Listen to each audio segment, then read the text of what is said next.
using the mind in the proper way. Instead of living in the fears, ooh, what if, you say, let me act as if it already happened the way I wanted to.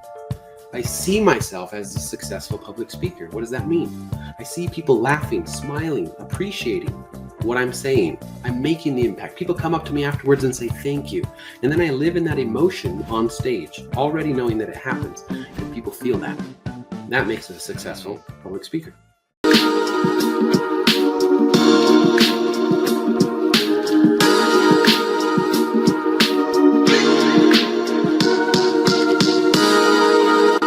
We did it. We did it, man.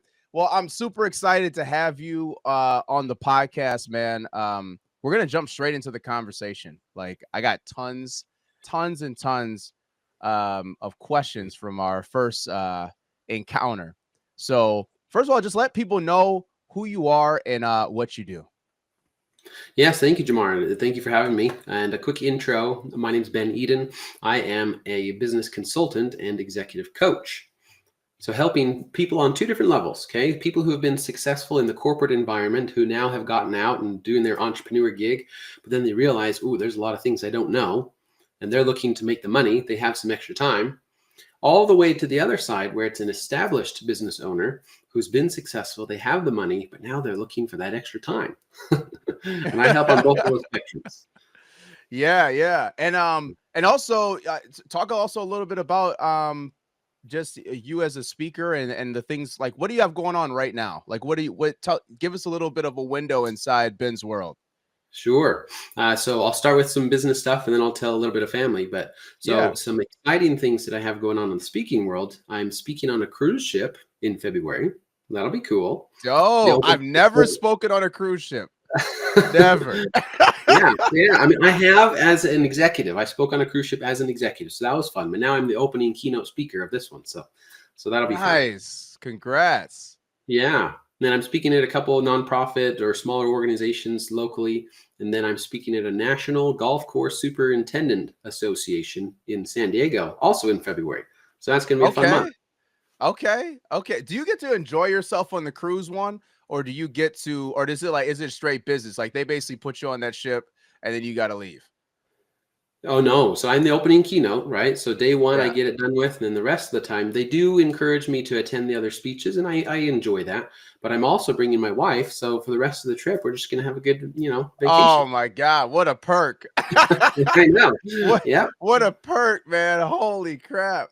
And let me share this. Okay, go ahead. This is manifesting, okay? When I first became a speaker, people are like, hey, you could speak on cruise ships. I was like, oh, wouldn't that be cool? I love going on cruises. And then it would be paid for and everything else. So I manifested it. And no, it didn't happen immediately. In fact, this year, I had applied 2 years ago, okay? And didn't really hear anything back. But this year, the director of the cruise, he found me and he said, hey, we want you to speak. I'm like, you do know what I speak about, right? Because I've changed some things over the time. And he's like, yeah, this is what we want. We want you to be our opening keynote speaker. I'm like, all right, sometimes you got to be patient, but manifest and it'll work. Yeah. Wow. And how long have you been speaking? How many years? So professionally, full-time since February of 2020. And then I spoke as an executive inside the company for about 7 years. So yeah. So you definitely you're a polished speaker. Like this is many reps to get on the cruise ship. So for people listening and watching, with speaking in particular, you want to make sure you get your reps. You get if you're just starting as a speaker. Somebody literally just asked in a private group chat that I'm in, like, hey, I'm trying to get more speaking engagements. Like, what do I do? I'm like, you got to invest in you first and get the reps in. If you don't have a lot of reps, like go out and speak for free. But that's really to invest in yourself to get actual things that you need, like, which is social proof. You need reps of you doing the repetition of you speaking, but you also need testimonials. You need pictures. You need video. You need to get the reps out there and let people know that you actually do this, to get to where Ben is talking about, to be speaking on cruise ships. because Right. this is how it is. So how do you get speaking engagements today? Like, is this a normal thing for you to be on cruise ships? Like what? How do you get speaking gigs now? So I'll say it's the phase of speaking, okay? And I'll tell two sides again. One is what I did in April of this year. I wrote a book last November, and I was starting to develop a new speech to be related to the book. And I was like, wow, I got to practice this and make sure it lands well and that it resonates with people. And so about April of this year, I just started reaching out to all the people I knew. Hey, do you have any associations, networks, meetings, anything that I can speak at, even if it is for, no cost, free, right? Right. Then I could speak about the book, and oftentimes they bought the book. So, there was something on the back end. But to your point, it's also the practice, sometimes the video footage, the confidence that comes with practicing that conversation. So yeah, I had a few in April. And that was one way to just, okay, practice and get the word out. And then it starts to have a trickle effect because you're normally talking to somebody relatively influential in that association. Then you speak to the group, and now that whole group has heard you. And then you just say, all right, who else do you know? And it starts to trickle into other opportunities. So that's Yeah. one side, is just the practicing. And then the other is, yes, you need to have, let's say, some social proof, right? So it's a balance of who knows that you speak and who knows what you speak about. Yeah. Yeah. Exactly. Exactly. And I oftentimes tell people about that connection, like your actual inner circle of who you already are connected to is where you start. Right. But they need to know what you're looking for. So you got to go and ask them. Like Ben, that was perfect advice as far as going out and like telling people, I'm looking for this. Like I'm a speaker and I'm trying to be on stages. So do you know any associations? Do you know any organizations? Do you know any people throwing a private party? Do you know people throwing a private event or anything to get me in front of a group? I don't care if it's 3 or 300 or 3,000. I need to be in front of people. And that is, and a lot of times people get in their own heads when they try to get into speaking. That's why we're on this for a second, because you want to prepare all this stuff. Yes, you're not Mhm. going to kill it out the gate unless that's just like, like I don't know. There's probably such a small percentage of people that just kill it out the gate. I was comfortable on stage as a hip hop artist in my former days. I was comfortable on stage, but speaking is a different Right. game, Yeah. than having the beat and the mic kind of carry you, and all you got to do is just you say the lyrics and that's it. I mean, speaking is a little bit different. And you have a book called How We See Ourselves, and Uh-huh. I want to talk a little bit on that. Tell me a little bit about the book, and also how has that book really impacted you and your career? Okay, great question and good segue. So I'm going to actually apply this to the public speakers because, hey, that's our subject of right now, right? Yeah. So the book was written specifically to high achievers. What that means is somebody who has a history of success, probably an A student, probably, a great performer at work, really used to just having good results. But at the same time, they are very self-critical. Hey, you got the A. Yeah, but I could have gotten the A plus. Hey, you really excelled at that project. Yeah, but I missed that data point on the spreadsheet, And then they're the director or above, and everybody's looking at them and saying, wow, that's so awesome how well you're doing at work. Like, yeah, but I'm not here yet. So they're having that internal conversation and they wonder why they're not happy because they're chasing success while being successful, if that makes sense. So that's who the book is written to. Then how it applies to public speaking, let's say. A lot of people have the capability of being a public speaker, but to your point, we get stuck in our head. Oh, what if I don't say the right thing? I have to practice and practice and practice and practice. Sometimes practice is helpful, but sometimes it's like, okay, you practiced enough, just go do it. Right. Right. And so what Right. it comes down to is you want to have a good result. You want to have people like it. You want to get paid, whatever your result is. If you want to feel good, if you want to make an impact, share your story, a lot of reasons why you could be a public speaker. So you try, you put up forth all this effort, you make the phone calls. Sometimes it sucks. You get a lot of no's, you get a lot of ghosting. And then you're like, I just don't know if this is going to work out. Or you have this dream and you say, somebody taught me about manifesting.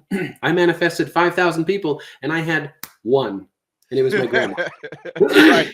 Right? Right. Right. So it's like, I don't know. I did all this prep and nobody showed up. So again, it's like, is this worth it? And you have these thoughts in your head. But I designed this model, and I don't know if I'll go through all the details here, but Yeah. this model is in my book. So you start with results, and we go through all these other things, and we get confused because, I'm sorry, there you go. Now I'm good. Because we don't go deep enough for the identity. Some people call it limiting beliefs, and that's close, but ultimately it comes down to how we define ourselves. So you, Jamar, at the beginning, you said, you know what, hip hop, I got it. I'm awesome. Yeah. This is Yeah. fun. I know how it works. When people talk about me and when people see me as a hip hop guy, awesome. But as a public speaker, I just don't know. And that shows up in your performance. That's the same with most people, because we hear all the stories. And, one of the biggest fears is to be a public speaker, to be on stage. Why? I don't know. It's like when you go to a forest. Well, it's bear country. Yes, you have to be careful, but how likely is it that you're going to see a bear? Not very. Yeah, if you live in fear, hopefully not likely. yeah. So if you live in fear, you're going to have a miserable camp out.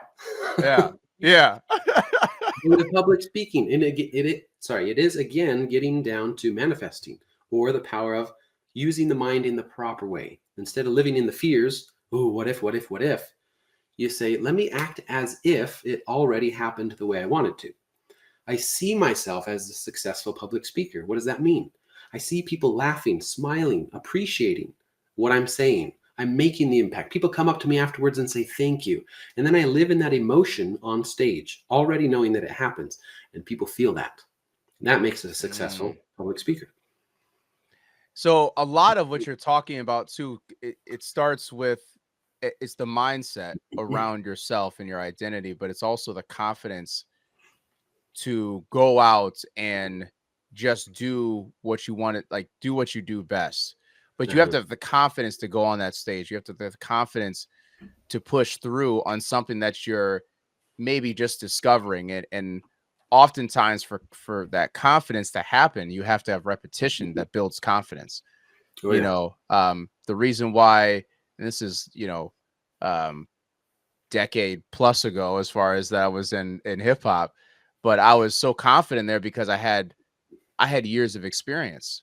And also I started to actually get a track record. I started building an audience. I started to open up for major artists. I started to, like, there's a point where I'm like, I know this and it's working. And then when I went to the public speaking space, it was like, I know how to command the stage, but I don't know how to do it with everybody staring at me and it's silent and and I got no beat in the background to do this. Now, how I got into it was honestly by studying really close to a decade of speakers that we worked with on the media side. So we would work with speakers, and I've seen speakers kill the stage, and then I had side conversations. And so through that network that you were talking about, it built that confidence up. So by the time I was ready to go out, I already had so much training, around what I needed to do to get me to go out there. But I definitely had to hone in on that identity for myself and switch that mindset to your point, as far as really, seeing, like, figuring out how I really see myself in this particular moment to go out on stage. And so I think that's super powerful. And what has the book done for you in your career and your business? Now that, like you said, like, even with certain gigs, like, they buy X amount of books or they're a part of it. Like, what has that done for your business? Yeah, great question. And I'm going to comment on something you said and then get to your question. I'm thinking of my kids, where we recently went to a theme park with roller coasters, right? And my 8-year-old daughter, she's now tall enough that she can ride the big roller coasters, but there's that element of, that looks scary. It's terrifying. People are screaming. I just don't know if I want to do that. And so she spends a few minutes contemplating and worrying and going through the anxiety of, I just don't know if I want to do that. And she goes close and says, Dad, I don't really want to. And she has that whole conversation experience. Then she finally gets on with me and her brothers, and she loves it. Right? She's like, oh, that was so cool. Let's go again. Like, wait a minute. 2 minutes ago, I had to convince you to get back on, or to get on in the first place. And now she wants to jump back on. And so, to your point, the more experience we get, then we can look back and we say, hey, I survived that, and I can survive it again. And that prepares us for bigger levels. You might think, there's no way I could speak to 5,000 people. I could do 5. Okay, so do 5. and then do 15, then do 50, 500, and so on and so forth. Because yes, the experiences grow just like building a brick house, brick by brick by brick, and eventually have a wall, eventually have a beautiful home. And people say, how did you do that? Brick by brick, same way you would, you Yeah. know? Yeah, exactly. And so to the book, Exactly. it is true what they say. It's like a giant business card. And it is amazing how people view this giant business card. In fact, I was given the advice that I should carry my book around everywhere I go to networking meetings. And let me tell you, at first, I thought it was a little pompous of me. It's like, just bring your book around, just trying to sell it, you know? Right. And I'll comment on one other thing real quick.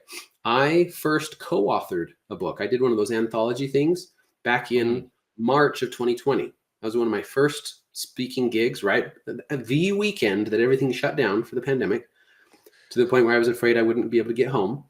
But so the speakers all combined and said, why don't we write a book together? And I was the first chapter. So that's cool.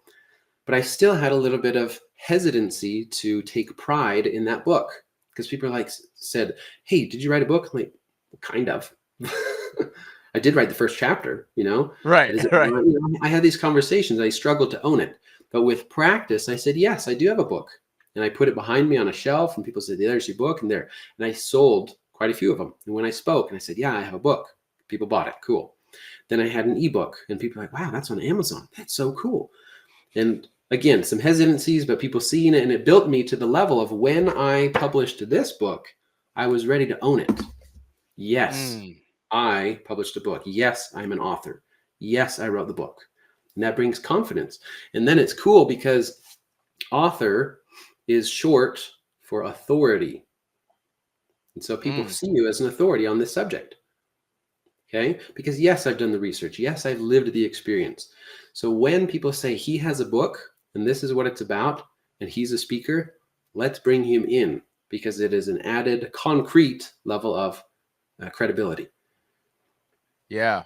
Yeah, for sure. Like a book is transformative. Like it just has that prestige to it. You know, oftentimes I talk to a lot of authors, and they tell me like the percentage of people that actually read the book is super low. You know, like they'll like, I love it when as an author that you get people that actually have read the book and they have that feedback. Like, I feel like that's a super amazing moment. But there's a lot of people that will literally just look at the cover, know that you have a book, buy the book, and it sits there because they don't take, it's not the author, it's they don't take action to read the book, right? It's true. But it's just that essence of having a book, of that ultimate business card, to go into rooms, because it shows that you took a lot of time and energy and effort to put out something, and you had the guts to go out there and say, this is what I believe, and it's written, it's on Amazon, it's there, it's published. Like, I ain't never going back. You can't take it off the shelves. If somebody bought it, it's out there. Yep. Right. Yeah. And let me share something to that point. Okay. I'll do a little teaser here, but this is the book. Chapter 1 is literally one line. Here's what it says. Apparently, less than 10% of people read past the first chapter of a book.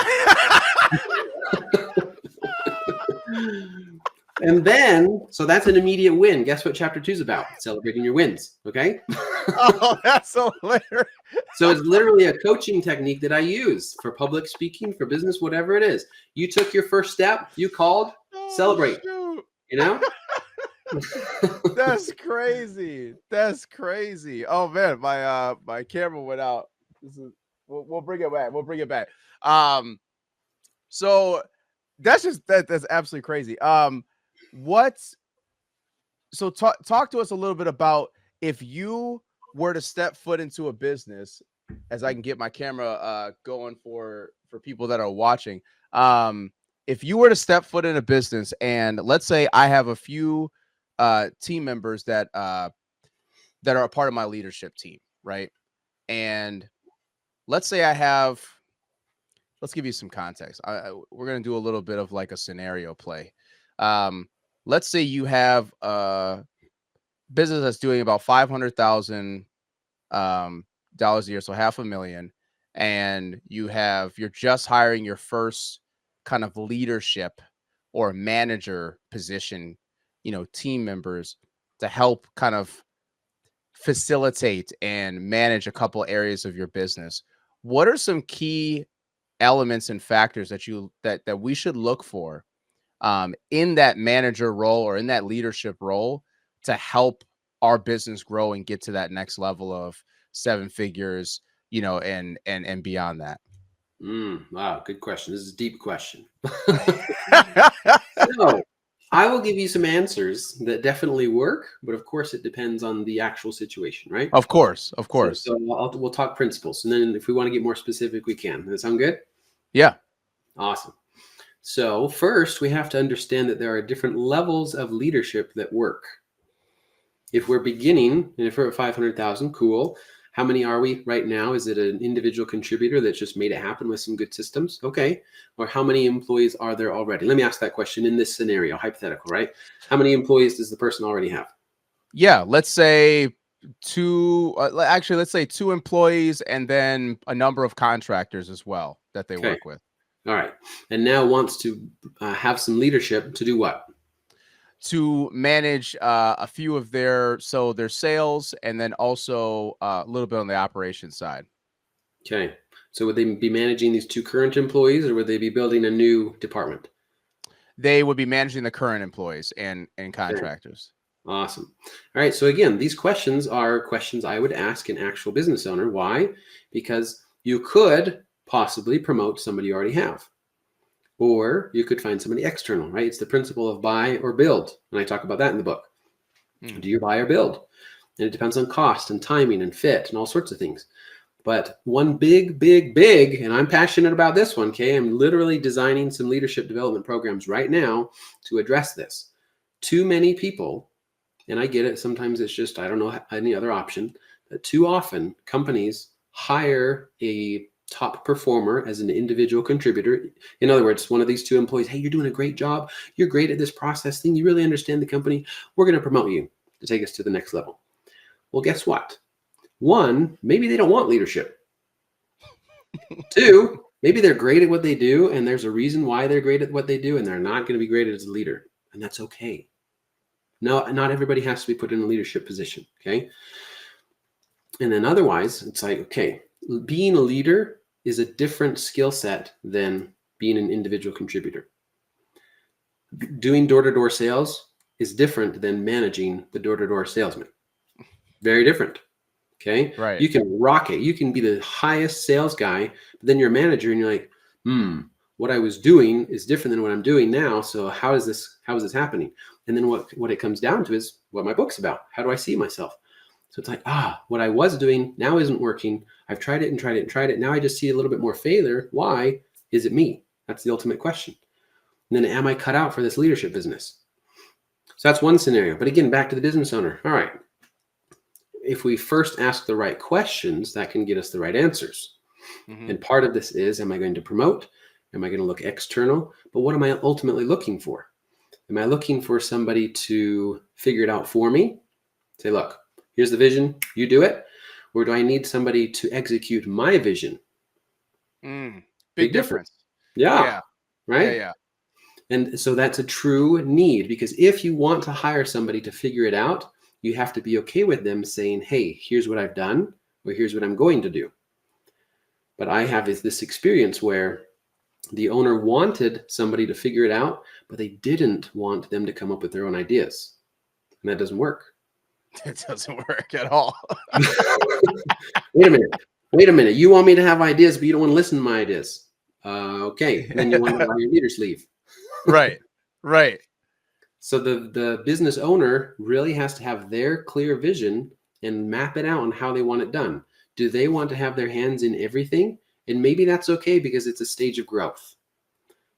Okay, there's a little bit of, I'll use the word micromanaging. Sometimes that idea is needed because you need to be in the details. But it's a level or stage of management. It cannot last forever. Otherwise, your good leaders will leave because they don't like being micromanaged. Right? How long do you give a leader to show you results? Like how long do you, like, in your experience, how long do you give somebody like as far as to go into that role and try to succeed? Yeah. So here's, again, I'll start with a principle. And I was talking to a fellow leadership guy a couple weeks ago, and he was just kind of upset, but also just had to laugh. Where he said, "You know what? I'm going to hire somebody on a trial basis. I'm going to see if they can do the job." Like, really? You're going to set them up to fail? You're going to see if they pass your bar? Really? Why not set them up for success and say, "Hey, we had an interview. We talked. You've evaluated me. I evaluated you. If we feel like it's the great fit, then we have our goals that we agree upon, and let's make it work together. I'm not going to send you to the wolves and hope you survive. And if you don't, well, too bad for you. It wasn't my fault, you know?" Right. But if instead we clarify the vision and set a time frame, if it's 90 days, 90 days has some magic to it, in my opinion, from my HR executive experience. 90 days, all right? 90 days is a good way to see the true person. You can fake it for a while. You can have some good immediate results, but you got to know the fit in 90 days. And then if you can, have a 12-month goal. Say, look, and start backwards. If I hire you today, here's what I'd like to see in 12 months. And if you agree upon that, awesome. Then here's the difference between "I hope you succeed" to "I will help you succeed." It's the feedback loop.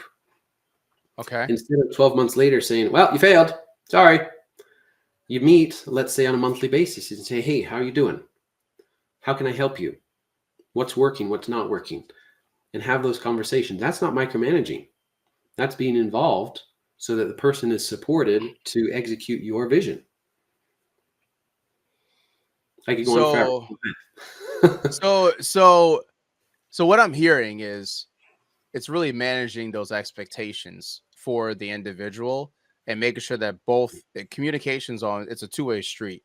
So you need to communicate out your expectations as an owner or as a leader of people that lead people. So you would need to communicate that out of what those expectations are, set those benchmarks of if it's 90 days, 12 months, whatever that timetable is. And then you need to have goals and make sure that you're in alignment and have those conversations early and often, sounds like, for that feedback loop. And I think it's almost like any relationship, right? You want to make sure the most relationships fail because the expectations were not clear on both sides. There you go. That's why they fail in all areas of life. And so I think that's really good advice and also a really good reminder to a lot of owners and entrepreneurs that are listening and watching. To make sure those expectations and if they're not in place, start getting them in place. It sounds like you should have done that yesterday. And so you need to carve out the time to make that happen. So let's say that the expectations are in place. Is there certain cues or things that we should be looking out for to make sure that the goal is being met? Yeah, let's just use some hypothetical numbers. All right. Yeah. So you want to hire a leader to help with sales and operations. Cool. So bringing in more money, but also having it have some sort of structure or system to make it scalable and sustainable, right? That's your ultimate. So what does that look like? If you're at 500K right now, what do you want it to be in 12 months? Throw out a number. Let's say 750. 750. Okay, so 50% increase in 12 months, right? Okay, beautiful goal. So if you bring in a leader and you say, "Hey, here's our goal for the next 12 months. I want you to increase sales by 250 so that we have an annual revenue of 750. Awesome. That's a clear goal. Cool. Then again, you have the decision here that says, "I will help you make it happen by, I need you to do this every month, and I need you to report on this every month, and I need you to blah, blah, blah, blah," right? I'm telling you what to do. That can be fine. Or you say, "That's your goal. You know where to find me, then I'll see you every month." Some established and set communication. What's the word? Tempo, right? Yeah. Okay. Musical terms, right? Frequency. There you go. If we meet on a monthly basis, great. So I know, you know what? I know the goal. and I can figure it out however I want, but I also know where to find you if I need some help, some support, I have questions, whatever, right? So Right. back to your question, how do I know if it's working? Well, ideally, you have those monthly check-ins. All right, we know the goal. What's happened? Is it working? Are we learning? Are we trying? Or is it we're just 6 months later, it's like, man, nothing has happened and I see no hope for the next 6 months, right? Mm-hmm. And you can see it, right? The first month, don't expect it to be, woohoo, I hired the right guy. I don't know. Because again, it's a Right. partnership. Month 2, maybe month 3, hopefully you've established and completed something relatively big. Maybe I changed the structure. Maybe I retrained some people. Maybe I implemented this, whatever, right? Where at least I have a plan. And I Mm-hmm. say, yeah, now that I understand the company, speaking from the leader's perspective, now that I understand the company and I understand how you work as a business owner, here's my updated plan on how to achieve the 750. Because it's very possible that I could be at 700,000 right now. Mm. Or because I came in with an expert opinion from the outside and I saw that things weren't working and I fixed it, then maybe we're at 450 for a second. Revenue's down. Mm-hmm. And at first, the business owner who's not secure and doesn't have a clear vision could be like, what the heck are you doing? You're ruining my business, pulling my revenue down. I hired you to raise revenue, not lower it. If you don't have that communication, there's a potential that you just fire them. But maybe if it's done properly, the person can say, here's why we dropped 50, because we took out this customer who's just costing us way too much time. Mm. Yes, they brought us in some Perspective. revenue. Yeah. Yes, but we were a terrible long-term customer. Okay, now that they're gone, we have more time and more bandwidth to focus on this other element that it's going to take us to 800,000. Does that make sense? Gotcha. Yeah. Yeah. Yeah. So it definitely sounds like there's a push and pull to kind of the relationship between you and your leadership. And you can't be so quick to just excommunicado these these Yeah, people. And also it's about the level of understanding. Like, what are you? Yes, you may dip for a potential gain, because they may have had a great idea or uncovered something that wasn't technically revenue producing in the moment, but it was something that you needed to do to actually obtain the growth that you needed. right. Which I feel like is really, really great advice. For and so what's the most, like, from the workshops you've done, the speaking in this leadership space, what is the most like common thing that you've seen across the board in leadership, like, period? Doesn't matter what size of the company is. What is the number one thing that you've seen time and time again? I'd have to say communication Yep. as far as what you can see, right? If the manager is not talking to the employee, there's a disconnect. And then, of course, the Yeah. expectations are not going to line up. And then, of course, the results are not going to line up. And then, of course, there's going to be some of this going on, right? And the reason why communication doesn't exist how it should is because of what's going on here, the communication in here, right? Mm-hmm. And we could go way deep into that. But ultimately, it's like, okay, well, I don't see the results, but I don't want to have a hard conversation. I don't know if I want to ask why. I already addressed this. I just want to trust him, whatever the conversation is. And that's where, as a leader or as a consultant who teaches it, then we establish some systems. And it's not a one size fits all. But if, for example, you just have some patterns or some models to follow that says, here's how I can check in, here's how often I can try checking in, and know that it can be adaptable, Mm-hmm. then great. Don't try to say, here's the perfect plan, I have to stick with it for 12 months. No. Right. That, right? Right. So even when you hire this leader, have those frequent conversations. So ideally, in this 450,000 scenario, you knew about that beforehand. Because Mm-hmm. together you guys said, hey, here's our book of clients. And this one, yeah, we spend 80% of our time on them and they only give us 20% of revenue.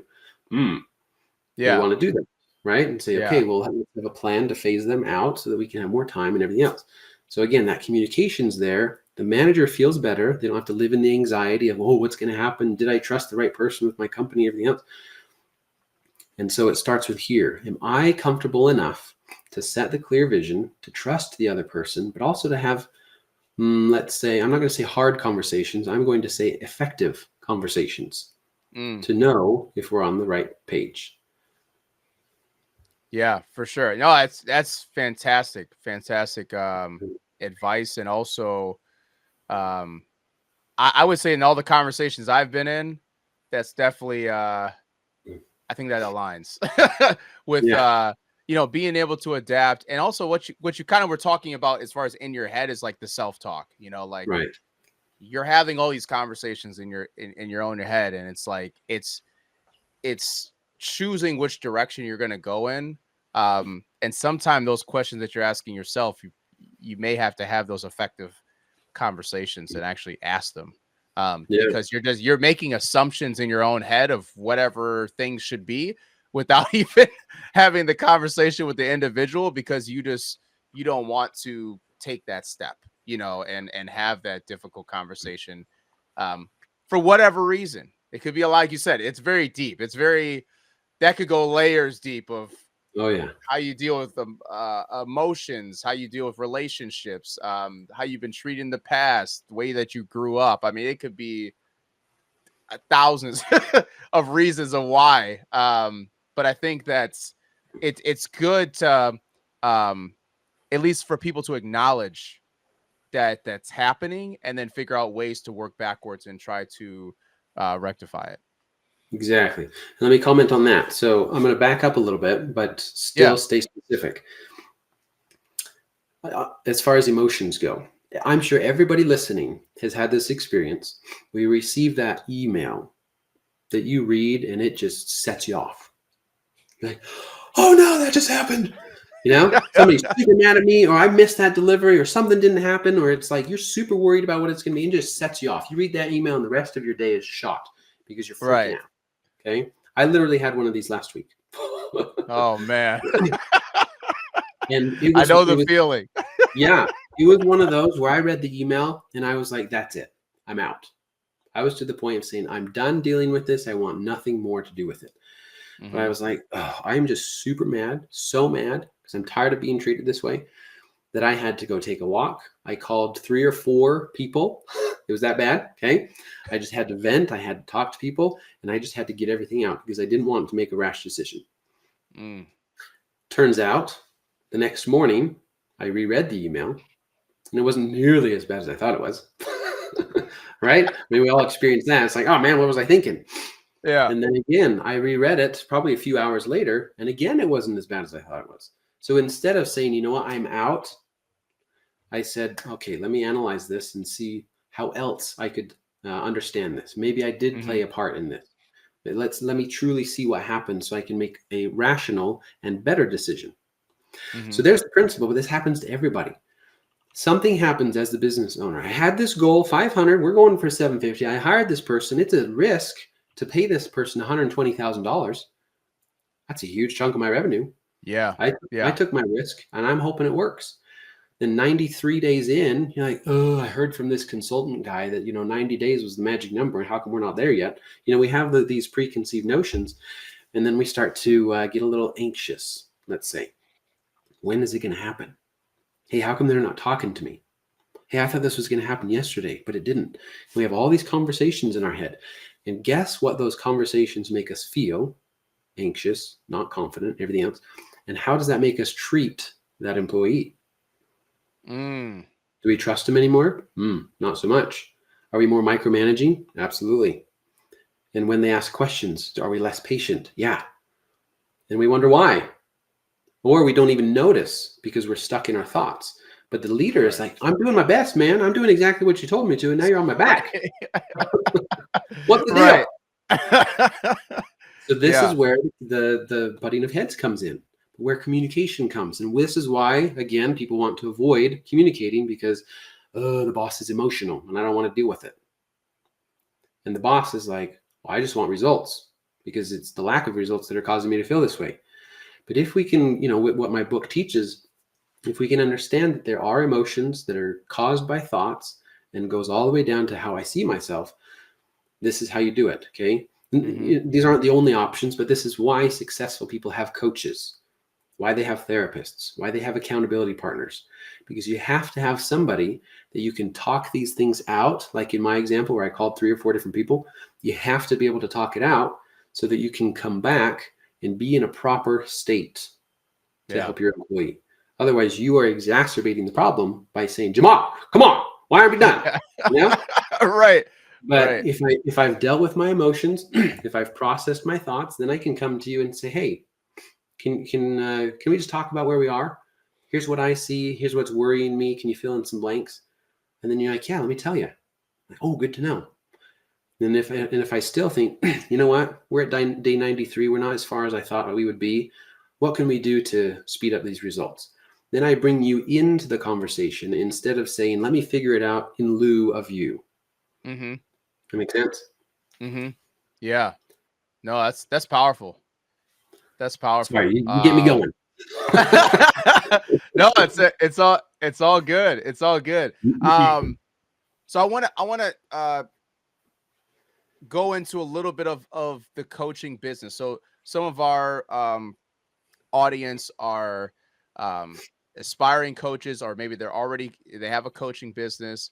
They're authors and they want to go into coaching. They're speakers and they want to go into coaching, because oftentimes in the personal branding world, it's a natural progression to go into coaching, because you're really good at a particular thing. You're really good at showing it, and people want to ask you questions on that nonstop. So then you say, yeah, I can let me coach you on that, because Right. I can't spend all day, every day, just giving out freebies to everybody. You wouldn't be able to live. So on the coaching business, what has been, because you've been doing it for a while. So what's one challenge that you've had to overcome in your business? If it was early on, if it was last week, whatever it was, what's one challenge you had to overcome, and then how did you overcome that challenge? And it could be clients, it could be the marketing side, it could be systems. I mean, whatever that is. What was the challenge for you, and how did you overcome it? Great question. I'll probably share 2. Is that okay? Yeah, go ahead. So first, it comes down to a sense of value, personal value. Okay. And, Oh man, talk on it. yeah, right. So with me, I was an HR intern and I grew to manage the HR department for an international company with nearly 2,000 employees. And so, I helped grow that company on the executive table. And you'd think, hey, this guy has a bachelor's, he has his master's, he's a senior certified professional in the HR world, he's very respected, very knowledgeable, and he can handle all these things in 5 different countries in his 20s. What? Thinking, wow, this guy's got it. And that's what most people told me. Like, wow, Ben, this is amazing. You're impressive, you're respected, and everything else. Except for my boss and my coworkers, who many of them were his family, his parents, his sisters, okay? And so I started to have these doubts come in and say, well, the rest of the world is saying, go Ben. And my boss and coworkers, who quote unquote see me most often because, hey, 8 hours a day, 5 days a week kind of thing, they doubt what I do. They say HR is a necessary evil. In fact, they said to me, Ben, we have nothing against you. We just hate HR. Well, what am I going to do that? And I'm telling you, things like that. And then me walking past my boss's door with him and his other, my coworkers, and I overheard him saying, I will fire Ben. Like, what? What did I do?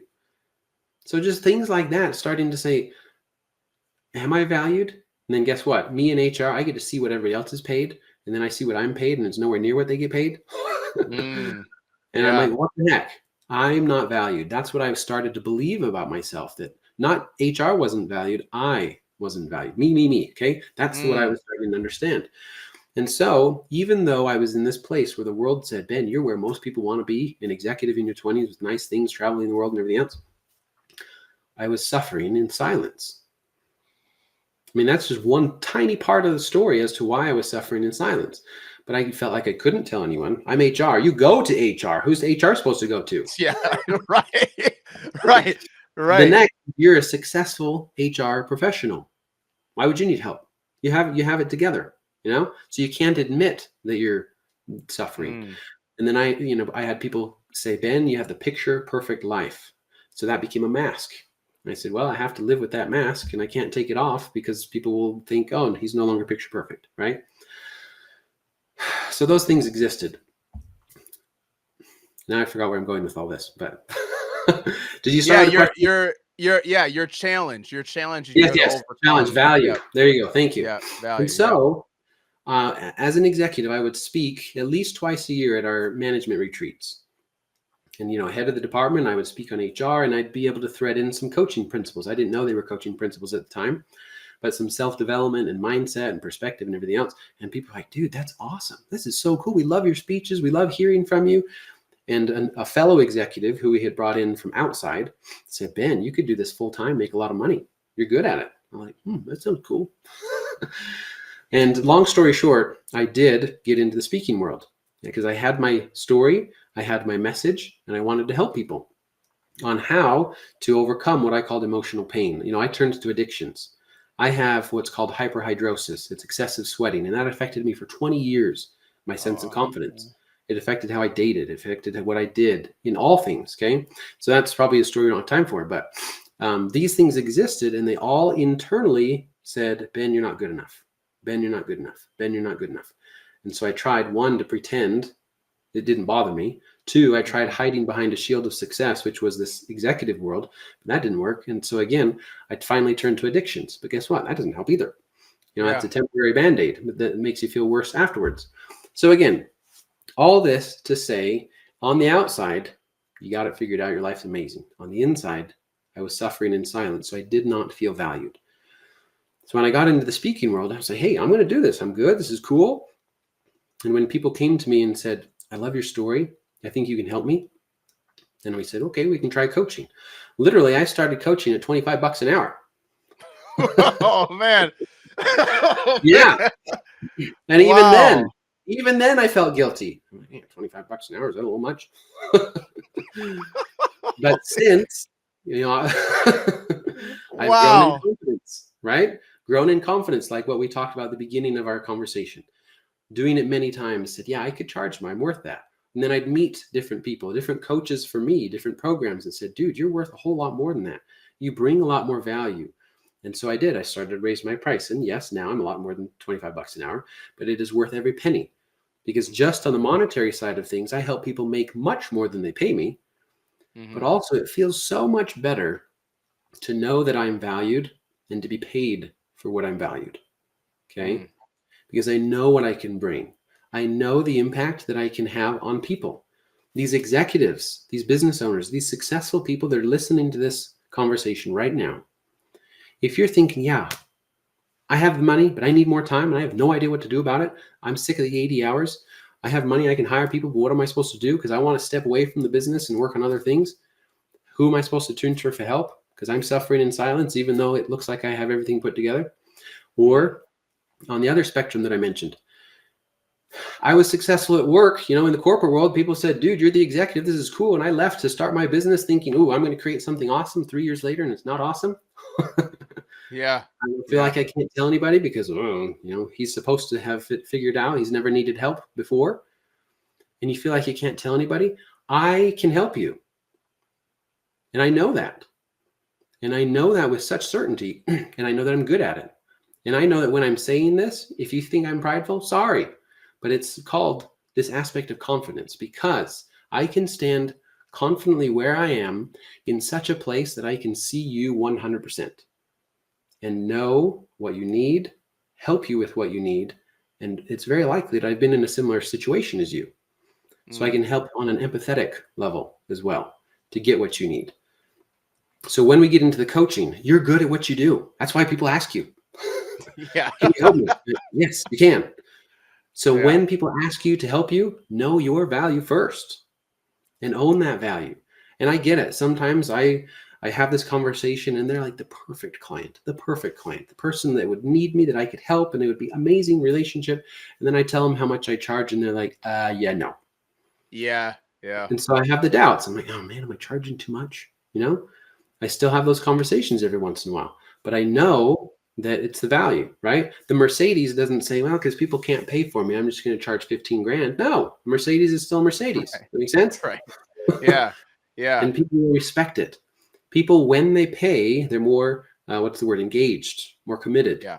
right? And Yeah. so now, of course, you don't charge $1 billion and only give $10 of value. No, you make sure that you provide more than they're paying you for, right? That's Right. good in Right. ethical business. There's a long answer for that part. Does that help? No, man, honestly, you've dropped a lot of gems on this podcast, but that right there was I could feel the emotion. So let's see if I can grab this real quick. So I have this thing in my talk. It's kind of part of the brand and everything, but it's from my favorite movie of all time, V for Vendetta. Mm. So I don't know if you've ever seen this movie, Just but the cover. this but this is the Guy Fawkes mask. They celebrate it over in England. But the movie is called V for Vendetta. And I have this whole thing in my talk, and it's kind of part of the brand. And you kind of actually you really touched on it, where you literally were wearing a mask. You know? And it was just perfectly said in a way, because I could feel, it's almost like you had painted the picture where I could feel and sit in your shoes for a second of what it was like to go through that, because there's a lot of people going through that. And it was just so perfectly said of how, like, because of the way the world sees us, we try to show up in a certain way. And even if we're like aching inside and we're trying to figure this whole thing out with a ton of anxiety, depression, emotions, self-doubt, self-sabotage. I mean, all these things that we go through, we still have to show up with this, with this mask every single day. And it's so freeing when you can take it off. Yeah. It's so freeing when you can take it off. It's something. It's like, man, I mean, obviously people know me for the comic book stuff. I love comic books. I love, movies like this, superheroes and all that stuff. But man, it's like the reverse effect. Like if I'm putting on the Batman suit, like, you feel invincible. But then, like, you take it off and you gotta, like, go back to normal life and just be. But, like, in your analogy of taking that mask off, you're becoming that superhero. You're becoming that person that can show up as their authentic self every single day. And the fact that you went through that transition of $25 an hour, like you're an employee, like you're an employee, like you don't got other things to pay for or other value to give in that situation, to go from that to whatever you're paying, to really just knowing your value, your worth of what you're charging now, and also clients still paying that and getting a great result. It's just so inspiring for everybody that's listening. Anybody that's building a personal brand, like, listen to what Ben just said.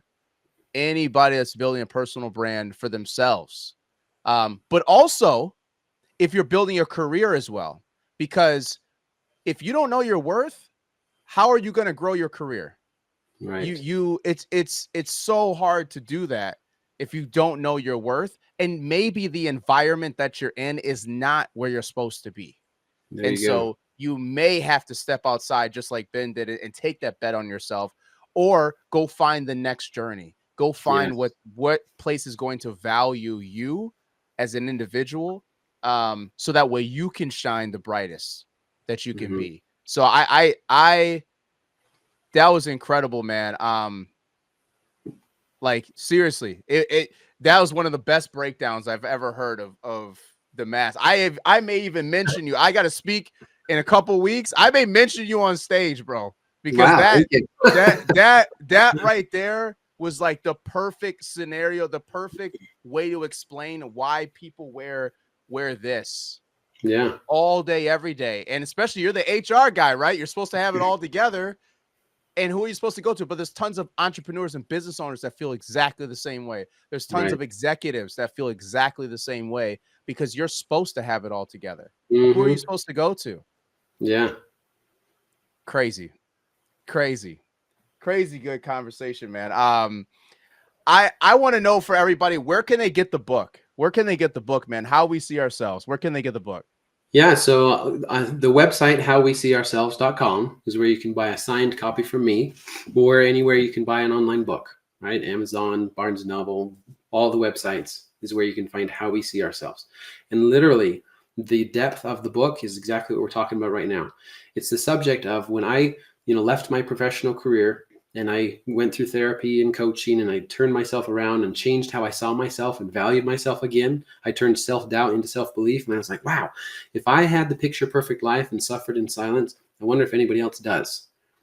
So I turned to my professional friends and I was like, hey, have you ever felt this way? And they said, bro, we all feel this way. The problem is nobody talks about it. So that I have made my mission. I'm a God-fearing man, and I believe that he has called me to do this.